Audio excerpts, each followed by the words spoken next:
আসসালামু আলাইকুম। হাজির হয়ে গেলাম মজার একটি রেসিপি নিয়ে। আজকের রেসিপিটা একটু ভিন্ন টাইপের রেসিপি, খুবই মজার। দেশি মুরগি দিয়ে একেবারে নিউ একটি রেসিপি আমি বানিয়ে আজকে আপনাদের সঙ্গে শেয়ার করব।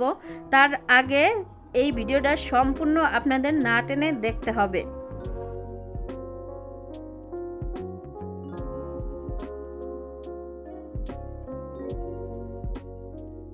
তো আজ যেই মজার পুষ্টিকর রেসিপিটা বানাবো তার জন্য কিন্তু আমার মুগের ডাল লাগবে। যেহেতু আমি মুগের ডালের বীজের রেসিপি বানাবো, মুগের ডালটা আমি বীজ করব। আর বীজ করার জন্য কিন্তু মুগের ডালটা আমি 2 থেকে 3 ঘন্টা ভিজিয়ে রেখেছিলাম। আর মুগের ডালটা কিন্তু ফুলে ডাবল হয়ে গেছে। যখন দেখবেন এইভাবে ফুলে ডাবল হয়ে গেছে তখনই পানিটা এইভাবে ভালো করে ছেঁকে তারপরে এইভাবে প্লাস্টিকের একটা ছিদ্র ছিদ্র জালি বল নিতে হবে। আর সেই বলের ভিতরে এইভাবে ছড়িয়ে রেখে দিতে হবে। তো হাত দিয়ে ছড়ানোর পরে উপর দিয়ে দিতে হবে একটি পাতলা টিস্যু। আর টিস্যু দেওয়ার পরে টিস্যুর উপরে একটু পানিও দিয়ে দিতে পারেন। তো এইভাবে করে একদিন রেখে দিলেই কিন্তু সুন্দর করে মুগের ডালের বীজ হয়ে যাবে। কত সুন্দর মুগের ডালের গাছ হয়ে গেছে। আমি কিন্তু একদিন রেখেছিলাম আর একদিনের ভিতরেই কিন্তু দেখেই অবশ্য বুঝেছেন যে কত ছোট ছোট করে কি সুন্দর গাছ বের হয়েছে। মুগের ডাল এভাবে ভিজিয়ে গাছ বানানো, এটাকে অন্য কিছু বলে কিনা আমি আসলে জানি না। আমাদের দেশে মুগের ডালের গাছই বলে। যখন চারা গাছ থাকে তখন এই মাটিতে ফেলে দিলেই এটা চারা গাছ হয়ে যায়।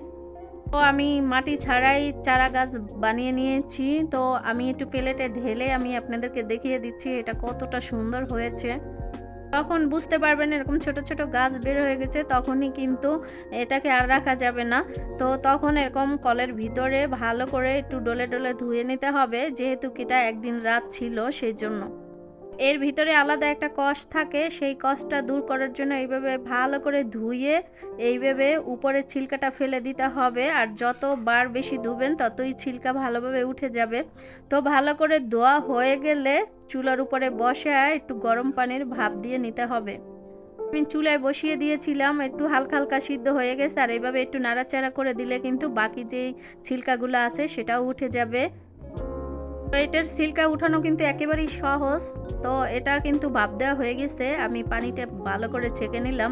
আর যেই বাকি ছিলকাগুলো ছিল সেটাও ফেলে দিলাম।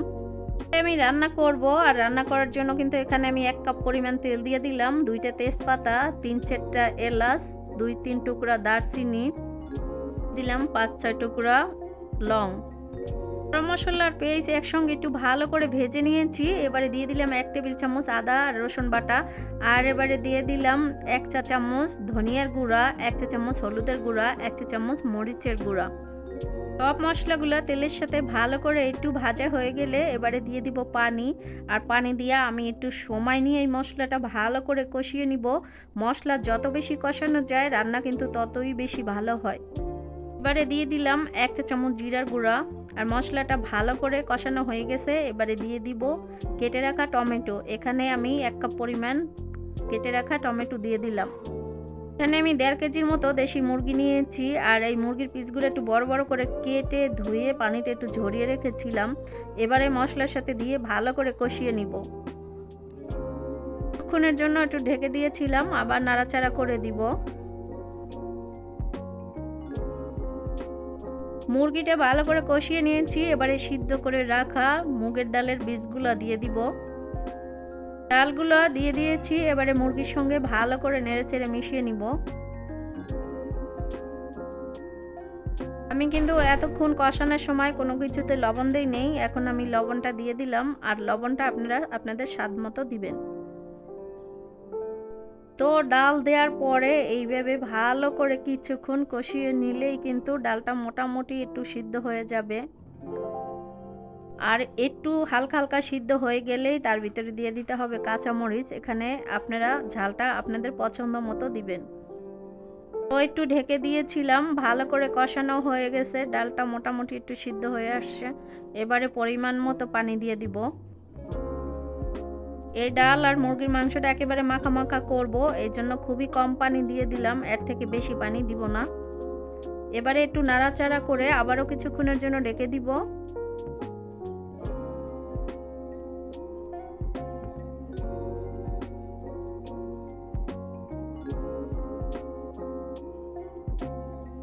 প্রায় প্রায় হয়ে আসছে। আমি চুলা থেকে নামানোর আগে দিয়ে দিব ভাজা জিরার গুঁড়া 1 চা চামচ, আর দিয়ে দিব ভাজা গরম মশলার গুঁড়া 1/2 চা চামচ।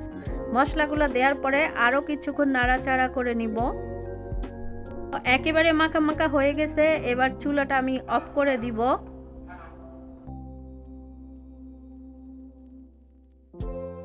চুলাটা অফ করে দিয়েছি। এবারে আমি চুলা থেকে নামিয়ে একটু পরিবেশন করে আমি আপনাদেরকে দেখিয়ে দিচ্ছি এটা কত সুন্দর হয়েছে আর এটা রান্না করা কত সহজ। এই রেসিপিটার ভিতরে প্রচুর পুষ্টিকর। এটা যদি আপনারা আপনাদের বাচ্চাদেরকে খাওয়াতে পারেন অথবা ডায়াবেটিসের রোগীদেরও খাওয়াতে পারেন অথবা যাদের শরীরে রক্ত কম আছে তাদেরও খাওয়াতে পারেন রেগুলার, তাহলে তো কোনো কথাই নেই। তাহলে আপনাদের আর কোনো রকমের কোনো কিছু খেতে হবে না। এটা এতটাই পুষ্টিকর খাবার।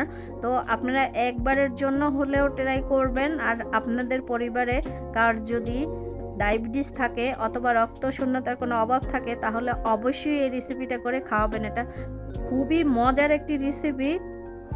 রেসিপিটা বানানো যেমনি সহজ তেমনি খুবই মজার আর পুষ্টিকরের তো কোনো তুলনাই নেই। খুবই পুষ্টিকর একটি খাবার। তো আপনারা চেষ্টা করবেন এইভাবে করে মুগের ডালের বীজ বানিয়ে এই রেসিপিটা বানিয়ে নেওয়ার জন্য। এটা খুবই সহজ এবং খুবই মজার। আজকের রেসিপি কেমন লেগেছে অবশ্যই কমেন্ট করে জানাতে ভুলবেন না। আজ এই পর্যন্তই। আল্লাহ হাফেজ।